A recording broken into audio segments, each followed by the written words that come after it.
আজকে আমরা object menu থেকে পাথ ডিভাইড অবজেক্টস বিলো এই কমান্ড সম্পর্কে একটু জানবো।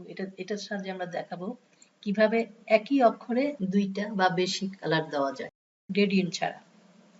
এখানে আমি একটা লেখা টাইপ করে রেখেছি। এই লেখাটার মধ্যে আমি তিনটা রং করে দেখাবো। সেজন্য প্রথমে লেখাটাকে আমি ক্রিয়েট আউটলাইন করে নিচ্ছি। ক্রিয়েট আউটলাইন করার পর আমি যে কোনো আমার একটা রং এখানে দিয়ে দিব। ধরলাম আমি লাল রংটাই দিচ্ছি। এবার আমি লেখাটাকে যেভাবে ভাগ করব সেই রকমের একটা পাথ এঁকে নিতে হবে।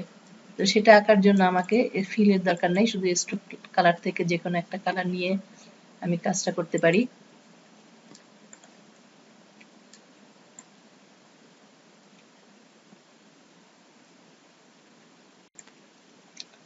আমি এরকম গোলাকার ভাবে লেখাটাকে কাটবো।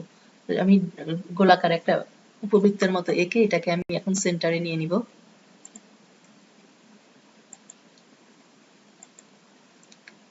এখন লেখাটার উপরে এই হলুদ রঙের অবজেক্টটা আছে, এটাকে আমি সিলেক্ট করে object path divide objects below এখানে ক্লিক করলে লেখাটা 3 ভাগ হয়ে যাবে।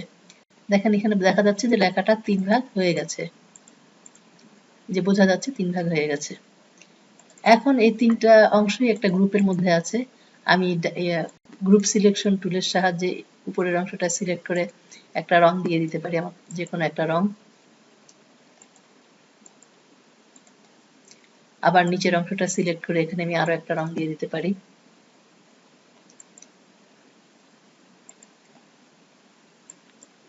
তাহলে প্রত্যেকটা অক্ষরে এখানে 3টা করে কালার দেখা যাচ্ছে। এভাবে আমরা ইচ্ছামতো আমাদের ডিজাইন তৈরি করে নিতে পারি। শুধু পাথটা আমাদের ডিজাইন যেরকম হবে সেভাবে পাথ এঁকে নিতে হবে, এটুকু মনে রাখলেই হবে।